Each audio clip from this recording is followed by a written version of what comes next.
Bismillahirrahmanirrahim. Alhamdulillahirrabbilalamin. Allahumma sholli ala Sayyidina Muhammad wa ala ali Sayyidina Muhammad. Kawan-kawan, dalam prolog video tadi itu kenapa saya bikin begitu? Karena banyak kawan-kawan yang menurut saya itu jadi korbannya Bos Darling ya. Sebetulnya YouTuber bumi datar yang pertama itu orang Amerika, namanya Mark K. Sargent itu. Kemudian setahun kemudian barulah Bos Darling mengikuti membuat video yang sangat mirip, kemudian dibumbu-bumbui dengan ayat-ayat Al-Quran. Sehingga sebagian kawan-kawan yang Muslim ini menjadi tertarik dan dianggapnya itu ajaran Islam itu. Mereka bilang katanya, Ustadz ini juga bilang bumi datar. Oke, gini kawan-kawan, untuk kalian yang memang religius ya, yang Islamnya kafah gitu ya, tolong kalian jawab ya pertanyaan saya. Bagaimana kalian menjelaskan terjadinya kondisi ijtima antara matahari dan bulan?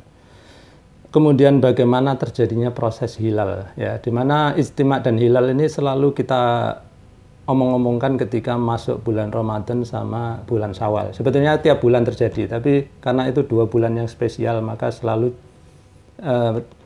viral gitu ya. Nah, tolong kalian jelaskan bagaimana menjelaskan kejadian ijtima dan hilal. Ya, saya tunggu, tulis di kolom komentar. Jadi gini kawan-kawan, rupanya dari video saya yang jilid 1 dulu itu ya, itu tentang bumi datar, itu menimbulkan menurut saya kontroversi ya antara penonton saya itu. Dan yang nggak sehatnya itu apa? Saling menggoblokkan. Kemudian ya saya minta maaf, mungkin video saya agak-agak provokatif gitu ya. Saya usahakan video saya yang kali ini lebih edukatif, jadi kita kurangin emosinya ya kawan-kawan. Jadi gini kawan-kawan, untuk kawan-kawan yang baru menggabung dengan channel saya, mungkin bingung, kok banyak orang yang percaya bumi datar. Jadi gini kawan-kawan, dulu waktu kecil itu kan kita selalu diajarkan bahwa matahari itu dikelilingi oleh bumi ya, terus bumi sendiri itu dikelilingi bulan. Jadi sambil mengelilingi matahari, mataharinya nggak ada ya, karena nanti jauh saya muternya. Jadi bulan ini mengelilingi bumi seperti ini. Nah, kemudian dari kepercayaan orang-orang bumi datar itu berbeda. Jadi bumi itu mereka gambarkan seperti ini. Ya, seperti piring kayak gini. Kemudian ini kenapa tinggi? Itu karena menurut mereka itu di sini adalah pinggiran dinding es ya, yang terjal, yang nggak bisa dilewatin sembarang orang. Kemudian di atas bumi ini ada dom atau kubah langit itu ya, kubah celestial yang katanya tidak bisa ditembus ya oleh bom nuklir. Jadi ada video-videonya bom nuklir itu berusaha ngebomin ini nggak hancur.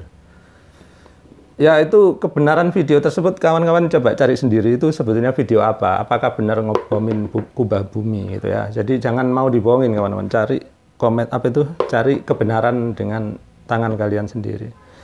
Baik, kita lanjutkan ya. Jadi menurut pemahaman bumi datar, bumi itu kan seperti ini, kemudian matahari ada di sini, terus bulan ada di sini gitu ya. Nah, kemudian jarak antara matahari dan bulan ini adalah 5.000 km. Kemudian ketinggian matahari ke bumi itu adalah 5.000 km juga. Sama, bulan juga ketinggiannya 5.000 km. Kemudian diameter matahari adalah 50 km, diameter bulan adalah sama, 50 km. Nah, sebetulnya dari keterangan tersebut saja itu kawan-kawan harusnya bisa menangkap ya, ada ketidakberesan informasi. Jadi gini kawan-kawan, perhatikan ya, itu tadi semua data saya dapat dari videonya Bos Darling. Jadi kalian jangan menuduh saya mengarang-arang. Ini videonya ya, saya tunjukkan. Nah, kemudian dari pernyataan tersebut artinya apa? Bahwa matahari dan bulan itu harus selalu berseberangan untuk agar jaraknya tetap 5.000 km ya, sehingga kalau matahari berputar ke sini maka bulan akan ke sini. Nah, gini ya, kucing-kucingan ya, kayak orang kejar-kejaran gitu. Nah, dari kondisi seperti ini ya, yang selalu kucing-kucingan, maka coba kawan-kawan yang tadi menceramai saya dengan ayat-ayat Quran, bagaimana Anda bisa menjelaskan kondisi ijtima' dan hilal, ya? Karena menurut saya ini nggak mungkin. Tapi kalau versi saya bumi bulat, kalau kawan-kawan tertarik, nanti akan saya bahas bagaimana terjadinya ijtima' dan hilal, gitu ya. Nah, terus ada yang bilang, siapa bilang Bos Darling bilang matahari dan bulan selalu berseberangan? Ada kok videonya dia bilang berdekatan. Loh, kalau berdekatan gini jaraknya nggak 5.000 km lagi dong, gitu ya.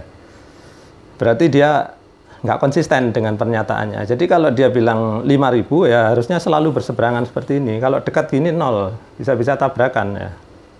Nah, masih berhubungan dengan ijtima' tadi ya, saya itu mengungkapkan bahwa setiap hari itu sebetulnya bulan dan matahari itu kelihatan oleh kita, ya. Kawan-kawan mungkin sebagian itu mengira matahari atau bulan itu selalu terbit di malam hari. Tidak. Kenapa kok jarang kelihatan kita kalau siang hari? Ya karena terangnya sinar matahari sehingga perhatian kita terhadap bulan itu teralihkan, ya. Padahal ini coba ya, sore hari jam 5 ini saya baru aja kemarin lusa ini saya ambil gambarnya, lihat. Matahari masih bersinar terang, kemudian bulan udah di situ. Nah, memang hari-hari ya seperti ini kawan-kawan. Tergantung ini fase bulannya ya. Kadang dia mendekati matahari, kadang dia berjauhan dengan matahari. Nah, kondisi bahwa kenyataannya bulan dan matahari itu tiap bulan akan terjadi ijtima' atau mendekati, atau bahkan kelihatan berdempetan, bahkan kadang kelihatan bertumpukan, yaitu pada saat gerhana matahari. Maka pernyataan Bos Darling bahwa jarak bulan dan matahari itu adalah 5.000 km jelas terpatahkan, ya kawan-kawan. Karena dari pandangan kita ketika ijtima' itu mereka sangat berdekatan, bahkan kadang bertumpukan, gitu ya. Nah, pada video saya yang pertama itu kan saya bilang Bos Darling suka nyebut-nyebut bahwa bulan dan matahari itu seperti yin dan yang. Nah, di situ saya bilang sekali lagi, karena bulan itu munculnya siang dan malam hari, ya, tergantung siklusnya, maka kadang-kadang bulan itu juga berdekatan dengan matahari. Sehingga yang dia bilang yin dan yang itu tidak berlaku lagi. Banyak yang protes ke saya. Jadi gini, kalau bulannya itu muncul di siang hari, jadinya logo yin yang jadi kayak gini. Jadi nggak logo yin yang lagi, gitu ya. Perhatikan ya. Ini harusnya bulan itu kalau menurut logo yin yang kan selalu di malam hari. Tapi kalau dia muncul di siang hari, jadinya nggak logo yin yang lagi, ya kan? Dari situ harusnya kawan-kawan ya bisa nerima lah bahwa itu Bos Darling itu salah, kawan-kawan. Kemudian ada yang membela Bos Darling, katanya, oh, yang dimaksud yin yang itu cuman energinya, Pak. Kalau matahari energinya panas, kalau bulan energinya dingin. Ya itu kan kata Anda. Bos Darling itu menggambarkannya bulan dan matahari itu selalu berseberangan. Nih saya perlihatkan ya gambarnya ini, lihat. Selalu berseberangan. Seperti yin dan yang tadi gambarnya. Nah, kemudian bahkan di beberapa gambar itu malah diberi garis. Ini garis adalah garis center ya, yang menandakan bahwa mereka itu selalu segaris dan berseberangan. Jadi dari situ keterangan Bos Darling tentang yin dan yang, kemudian jarak yang 5.000 km ini sudah kita garansi pasti salah ya. Nah, kemudian kawan-kawan yang bumi bulat, yang kaum bumi bulat, yang kita-kita ini ya, itu banyak yang bertanya-tanya ketika saya munculkan peta bumi datar. Oke, ini yang bentuk piring saya minggirkan dulu ya, karena saya mencetak lagi yang datar tanpa piring. Kawan-kawan perhatikan, apa sih anehnya? Jadi gini kawan-kawan, kalau kawan-kawan itu nonton videonya Bos Darling, kemudian kalian praktekkan ya, apa yang dibilang Bos Darling praktekkan. Nanti kalian akan menemukan keanehan-keanehan ya. Makin kalian nonton banyak, makin banyak keanehannya ya kawan-kawan. Saya nggak bilang kebodohan ya, keanehan, kelucuan boleh lah. Gitu. Nah, kalau kondisi seperti ini, perhatikan ya, matahari di sini, bulan di sini, terus di mana terjadinya siang hari? Kalau kata Bos Darling, yang di sebelah sini itu siang hari. Lihat, ini kan pertengahan bumi ya. Pusatnya ini di Kutub Utara. Kutub Utara ada di tengah-tengah ya kan, membingungkan juga. Kutub Utara ada di tengah. Nah, jadi disinilah terjadinya siang hari. Loh Pak, kok di sini bisa gelap gimana? Itulah saya juga bingung. Kita coba ya, kalau kita kasih lampu di sini, kita coba apakah di sini ikut terang atau nanti di sini jadi malam. Jadi kita praktekkan ya kawan-kawan, jangan nonton videonya aja gitu. Kita praktekkan coba. Baik, sekarang sudah saya gelapkan ya. Sekarang mataharinya saya menggunakan lampu. Kawan-kawan perhatikan.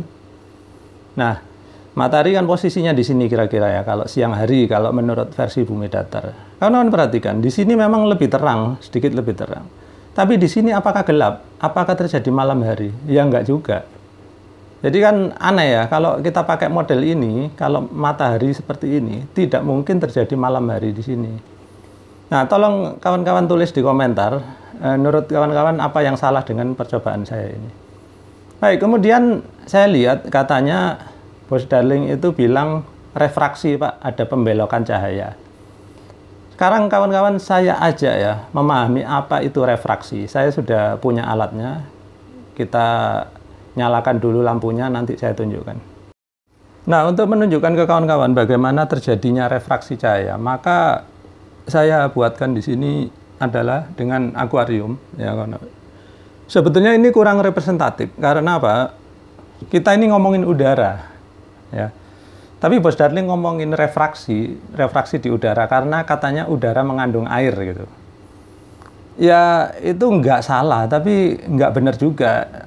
Yang dimaksud Bos Darling itu sebetulnya uap air. Uap air itu tidak sedens atau tidak sepadat atau tidak serapat air ya kawan-kawan. Sehingga refraksinya itu hasilnya kecil. Tapi oke lah, kita anggap saja terjadi refraksi seperti air. Maka kita percobaan menggunakan air. Nah, agar refraksi ini bisa terlihat, kawan-kawan lihat ya. Ini mungkin kurang jelas ya. Karena airnya terlalu bening. Jadi saya buat simulasi seolah-olah ini adalah partikel atmosfer ya. Saya beri sabun sedikit untuk menciptakan atmosfer buatan ya kawan-kawan.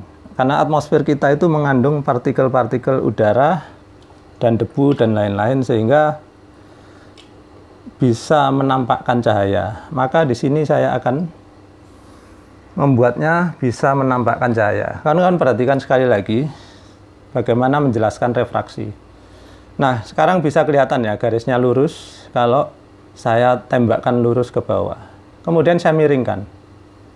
Saya miringkan. Perhatikan, apakah sekarang masih lurus atau terjadi pembelokan? Iya, benar, memang terjadi pembelokan. Itulah yang namanya refraksi. Makin besar sudutnya, perhatikan, makin belok ya, makin nggak lurus. Saya tembakkan ke sana terus, lihat. Makin aneh beloknya ya. Sekarang saya coba dari sini. Perhatikan. Kalau sudutnya lurus ke bawah masih lurus. Terus saya belokkan. Lihat. Inilah yang dinamakan refraksi cahaya ya kawan-kawan. Nah, bagaimana refraksi cahaya ini mempengaruhi penglihatan kita terhadap matahari?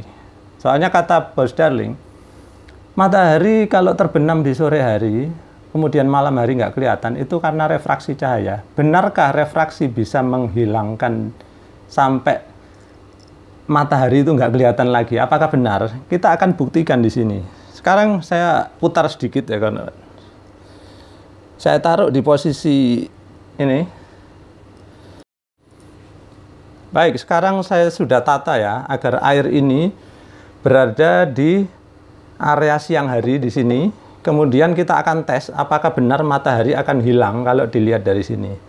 Matahari kan sinarnya memancar ke segala arah ya. Jadi ini titik poinnya ini akan saya pindah-pindahkan ya. Nanti kita akan coba pakai lampu biasa juga ya kawan-kawan. Apakah benar matahari itu akan hilang ya kalau dia terrefraksi oleh air ya. Sebetulnya uap air ya. Perhatikan. Di sini siang hari, di sini malam hari. Benarkah itu bisa terjadi? Perhatikan ya. Kalau matahari saya sinarkan ke sini, oke, di sini siang hari. Apakah sinar matahari tidak bisa ke sana? Perhatikan. Nah, ternyata nyampe kawan-kawan. Loh, sampai sini loh nyampe. Lihat. Matahari ternyata nggak bisa hilang sinarnya hanya karena refraksi, ya. Tolong kawan-kawan komentar kalau menganggap percobaan saya ini salah, kurangnya di mana coba ya. Sekarang kita coba pakai lampu biasa. Apakah daerah sini bisa gelap ya? Kalau di sini sedang siang, saya matikan dulu lampu.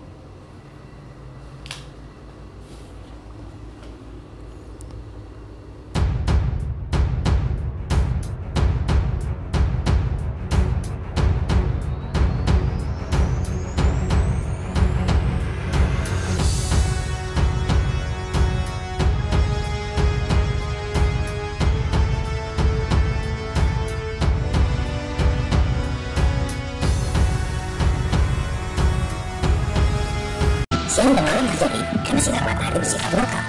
Cakupan sinarnya hanya beberapa ribu kilometer saja. Hal ini sudah dijelaskan pada episode 4. Jika matahari jaraknya 150 juta kilometer, sinarnya pasti menyebar ke seluruh alam, bukan mengecil seperti itu. Cahaya matahari bersifat lokal, seperti contoh lampu-lampu kota di kejauhan ini. Pada episode 4, kita sudah bandingkan cahaya kota dan cahaya matahari, sama-sama bersifat lokal.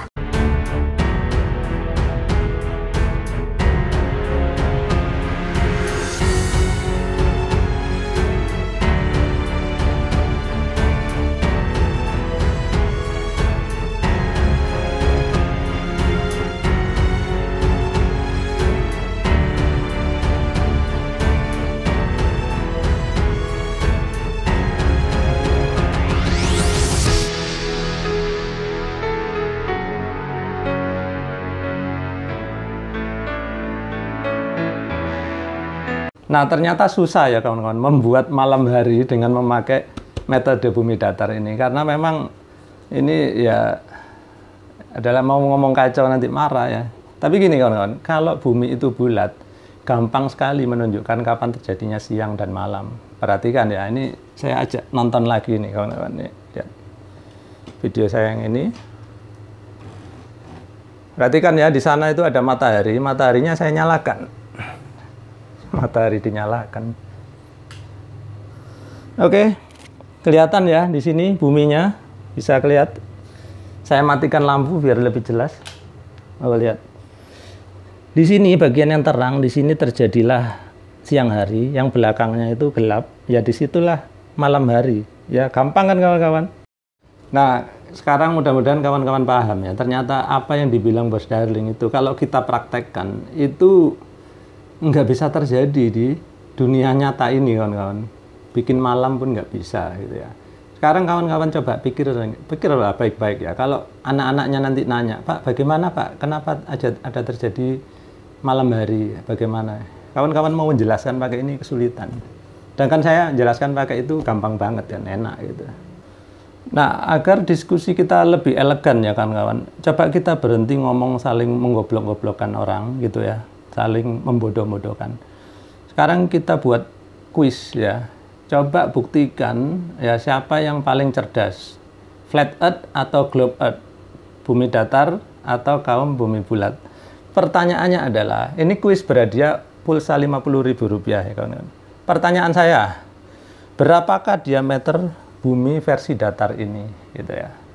Petunjuknya tadi sudah saya sebut berkali-kali, tapi saya sebut sekali lagi nggak apa-apa. Bahwa petunjuknya adalah ini matahari, ini bulan, jaraknya 5.000, tingginya juga 5.000 ya. Kemudian mereka posisinya dua-duanya berada di atas ekuator atau garis khatulistiwa. Pertanyaannya, berapakah diameter bumi ini? Baik, nanti akan ada kuis yang kedua. Pertanyaannya sama, tetap diameter bumi juga, tapi jawabannya akan lain. Loh, kok bisa lain Pak jawabannya? Itulah kawan-kawan. Petunjuk-petunjuknya Bos Darling itu nggak konsisten. Suatu saat dia bilang begini, suatu saat dia bilang begitu. Seperti apa nanti di agak belakangan video ini bisa kawan-kawan ikuti ya. Nah, kemudian ada salah satu orang itu berkomentar dan bertanya lucu. Ini nanya tapi goblokkan saya gitu ya. Jadi gini orang, pertanyaannya dia, kalau bumi itu bulat, kenapa aliran Sungai Nil itu ke atas katanya. Saya tanya, ke atas itu? Iya, dia kan ke sana itu, ke atas katanya. Loh, itu bukan ke atas kawan ya. Itu namanya ke utara gitu. Loh, lihat kalau bumi bulat itu ke atas sana. Loh, saya nanya, ngapain jauh-jauh Sungai Nil ya? Kawan-kawan lihat lah, Sungai Ciliwung aja, ya. Sungai Ciliwung itu dari Bogor, itu ke Jakarta, itu juga ke utara, bukan ke atas, ya. Kenapa kok orang-orang ini pada bingung? Kenapa kok ke utara itu dibilang ke atas? Karena bumi kita itu sering digambarkan itu gambarnya seperti ini, ya. Padahal itu kan tergantung cara pandang kita. Kalau buminya saya gini kan boleh juga, siapa yang ngelarang? Bumi saya gini kan boleh juga. Tergantung kita lagi terbang di luar angkasa yang lihat bumi dari posisi ini ya gambarnya akan seperti ini. Dan memang kebanyakan peta-peta dunia itu digambarkan seperti ini, ya kan? Nah, kalau dibalik kayak gini boleh nggak, Pak? Ya boleh saja. Kalau gini boleh, ya kan? Jadi kalau seringnya dibikin gini itu bukan berarti yang sini itu atas, ya kawan-kawan. Kalau nyebut itu jangan salah. Ini adalah utara, di sini adalah selatan. Itu ya. Nah, kemudian mungkin kawan-kawan ada yang menggugat saya. Loh Pak, kalau memang bumi bulat kayak gitu, kenapa air tidak tumpah yang sebelah sini? Nah, itulah yang dinamakan gravitasi, kawan-kawan. Kalau kalian nggak percaya gravitasi, itu masalah kalian gitu ya, bukan masalah saya. Terus, nggak bisa dinalar Pak gravitasi. Barang itu ya jatuh ke bawah. Kayak ini airnya jatuh ke bawah. Ini kawan-kawan, ngomong-ngomong masalah nalar ya. Saya tanya nih, kawan-kawan kalau punya handphone kemudian bisa face call gitu ya, video call gitu. Kawan-kawan bisa nalar nggak? Bagaimana mungkin gambarnya orang yang ribuan kilometer jauhnya di sana itu bisa nampak wajahnya di sini gitu ya? Nggak bisa dinalar. Ya. Kalau orangnya pinter baru bisa menalar kawan-kawan. Jadi nalar orang itu terbatas, ya terbatas pada pengetahuannya masing-masing. Nalar saya juga terbatas, saya nggak bisa bikin handphone. Handphone aja bikinan manusia, itu kalian nggak bisa menalarnya. Apalagi ini bikinan Tuhan, bikinan Allah, gitu ya, yang menciptakan kita. Kalian mau menalar ini, kalau nggak bisa, ya udah percaya aja sama ahlinya. Ahlinya ini siapa? Lapan, NASA, gitu. Kalau kalian nggak percaya, ya itu urusan kalian, gitu ya. Saya nggak mau pusing ngurusin kalian nggak percaya gravitasi itu. Nah, baiklah sekarang kita kembali ke model bumi datar lagi ya kan. Sebetulnya sih dari percobaan kita tadi itu sudah menggagalkan semua teori tentang bumi datar ya kawan. Tapi nggak apa-apa, kita pelajari terus, kita lihat mana lagi yang salah dari video Bos Darling ya. Oh ya, saya nggak akan memutuskan dia salah atau enggak. Coba kawan-kawan nanti komentar di bawah, kira-kira menurut analisa kita nanti apakah Bos Darling itu berbohong atau tidak. Kawan-kawan yang memutuskan ya. Oke, sekarang kita coba lihat ini ya kawan-kawan. Menurut Bos Darling kawan-kawan, sekeliling bumi datar ini dikelilingi oleh tembok es ya. Impassable ice katanya dia. Jadi es yang tidak bisa dilewati. Sebetulnya gambar-gambar yang dia tayangkan itu hanya gambar-gambar sebagian kecil kutub selatan. Sebetulnya di kutub utara pun ada tembok es seperti itu. Kalau kawan-kawan lihat Discovery Channel itu banyak. Nah, jadi ternyata di sini itu sebetulnya nggak ada tembok yang digambarkan itu. Karena memang bentuknya itu nggak seperti ini. Jadi nanti dia kalau menjelaskan akan susah sendiri, kawan-kawan. Jadi gini, katanya tembok es ini dijaga oleh pasukan Rusia dan Amerika dan tidak boleh didekati oleh orang-orang dari negara manapun, gitu ya. Benarkah? Ya. Terus katanya ada Antarctic Treaty, itu adalah perjanjian bahwa warga dunia tidak boleh lagi mendekati atau datang ke Antartika. Apakah benar? Ayo kita selidiki ya, langsung ke website-websitenya yang terkait ya kawan-kawan. Nah, ini kita sekarang akan cari di Google apa itu Antarctic Treaty ya kawan-kawan. Silakan kawan-kawan buka sendiri Google-nya masing-masing biar saya nggak dikira nipu. Oke, kita ketik di sini Antarctic Treaty ya, udah muncul karena saya udah pernah mencarinya. Baik.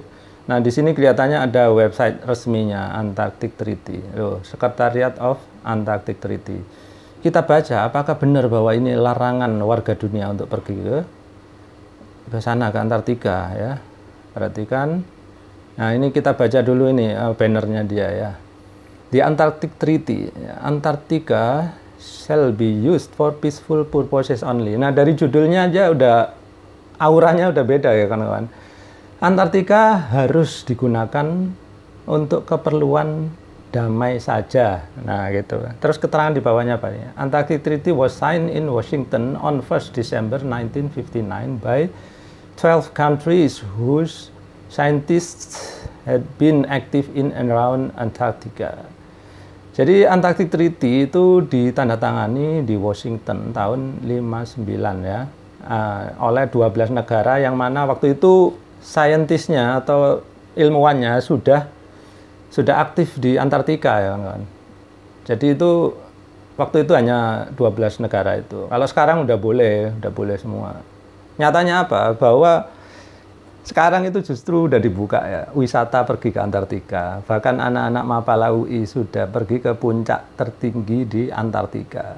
Nah, waktu saya bilang kayak gitu, saya dikomentari, itu hanya di pinggirannya. Karena apa? Bos Darling akhirnya dia bikin video counteran ketika dihujat orang-orang bahwa sudah ada itu wisata ke Antartika.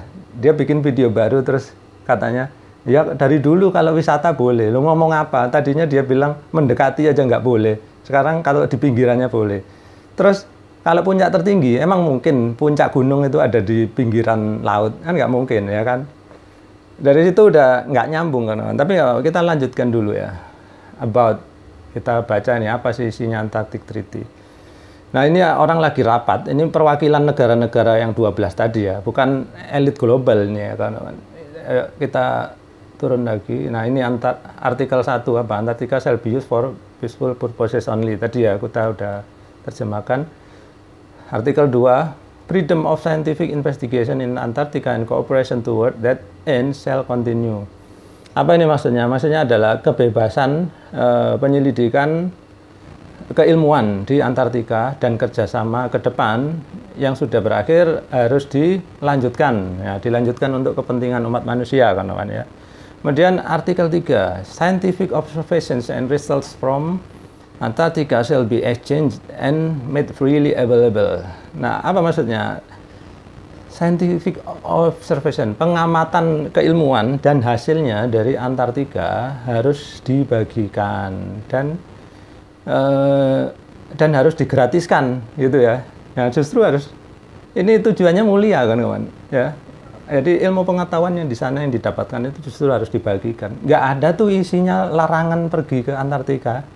Jadi kawan-kawan tolonglah belajar bahasa Inggris ya biar bisa baca sendiri, nggak cuma dengerin Bos Darling aja gitu ya kan. Biar sekarang ngerti sendiri kayak gini ya kan. Ini kawan-kawan kalau nggak percaya silakan di copy paste pakai Google Translate ya, yang nggak ngerti bahasa Inggris. Kalau kawan-kawan cari di Google wisata ke Antartika, terus siapa saja yang sudah pergi ke Antartika, banyak kan ya, nggak ada itu tentara. Oke, terus kita lanjutkan nih ya. Katanya dijaga oleh tentara Rusia dan Amerika. Saya juga penasaran, ini tentara apa sih sebetulnya? Jadi gini kawan-kawan, kalau kita ketemu gambar di Google gini ya, gambar di videonya orang, paling juga dia copy paste ya. Kita lihat dia cari gambar ini dari mana sih. Kita pakai snipping tool. Terus saya akan capture sini. Kemudian saya akan buat file gambarnya. Ini anak SMP pun bisa ini kan, nggak harus ahli komputer ya. Tapi pakai laptop ya, nggak bisa pakai HP mungkin. Terus saya akan menyimpannya. Saya bikin untitled aja. Kemudian kita akan cari itu gambar dia copy paste dari mana sih Bos Darling itu kan. Kemudian klik images. Lalu kita upload gambar kita. Ini tadi gambarnya. Sekarang Google akan mencari untuk kita ya. Apa ini sebenarnya? Possible related search. Lihat, ini adalah Siachen conflict between India and Pakistan. Ternyata ini adalah foto tentara India atau Pakistan yang sedang bertempur di daerah Siachen, itu di daerah Kashmir ya kan. Jadi itu pegunungan sekitar Himalaya. Jadi ternyata omongan Bos Darling bahwa ini adalah tentara Rusia dan Amerika tidak terbukti. Dia pun main copy paste aja kok ya. Jadi ternyata yang di copy paste pun masih ada di Google ya. Itu adalah orang India atau Pakistan di pegunungan Siachen atau Himalaya itu. Baiklah, sekarang tolong kawan-kawan simpulkan siapa yang bohong, saya atau Bos Darling. Tulis di bawah ya. Baiklah, sekarang kita ada di penghujung video ini. Akan saya tutup dengan satu kuis lagi ya, yaitu pertanyaannya adalah tetap tapi jawabannya akan beda ya kan. Pertanyaannya, berapakah diameter bumi datar ini? Tapi kali ini petunjuknya adalah video berikut ya. United States of Geological Survey, lembaga paling kredibel di bidang geologi dan ilmu bumi, membuat peta bumi bola berdasarkan peta bumi datar. Anda bisa cek sendiri di situs USGS. Pembuatan peta bumi datar menjadi bumi bola disebut azimuthal equidistant dengan menggunakan rumus matematika yang dibuat oleh Al-Biruni, cendekiawan Muslim 1000 tahun lalu. USGS menerangkan bahwa peta bumi datar merupakan dasar yang akurat untuk membuat peta atlas nasional Amerika Serikat. Nah, dari video tersebut, Bos Darling mengatakan bahwa peta bumi datar ini disebut azimuthal equidistant ya. Padahal kalau kawan-kawan itu mau baca tuh tadi ya di videonya Bos Darling itu, baca. Yang tertulis di situ itu tidak seperti apa yang dia bilang gitu ya. Coba baca kawan-kawan. Nggak bisa bahasa Inggris. Makanya kawan-kawan belajar biar nggak dibohongin orang gitu ya. Baik, jadi gini. Oke lah, anggap saja bahwa azimuthal equidistant itu adalah peta bumi datar. Sekarang ya, fakta diameter bumi bulat, ya bumi bulat itu yang seperti ini. Ya, diameter bumi itu ada dua, ada yang sekeliling sini ngukurnya, ada yang sekeliling sini ya, dari sini ke sini. Nah, sekarang menurut space.com ya, dari kutub ke kutub itu diameternya adalah sekian. Sekarang kawan-kawan silakan hitung berapa diameter bumi datar ini kalau menurut prinsip azimuthal equidistant. Baiklah, mudah-mudahan setelah ini tidak ada lagi komentar yang saling membodoh-bodohkan. Sekarang waktunya pembuktian. Siapa yang paling cerdas, siapa yang paling pandai. Silakan tulis jawabannya ya kawan-kawan. Tulis di bawah. Misalkan kawan-kawan percaya bumi datar, jawabnya FE, terus lalu jawabannya apa. Terus kalau kawan-kawan dari kaum bumi bulat, kawan-kawan silakan tulis GE, lalu jawabannya apa. Nanti kita buktikan FE atau GE yang paling pandai ya kan. Atau kalau nanti ada yang jawabannya cuma mencaci maki, ya berarti itu ya, saya nggak bilang bodoh ya, berarti kurang pandai. Dah, itu aja ya. Baiklah kawan-kawan, mudah-mudahan video ini bermanfaat. Paling tidak kita latihan matematika ya sedikit-sedikit. Terima kasih kawan-kawan sudah menyaksikan.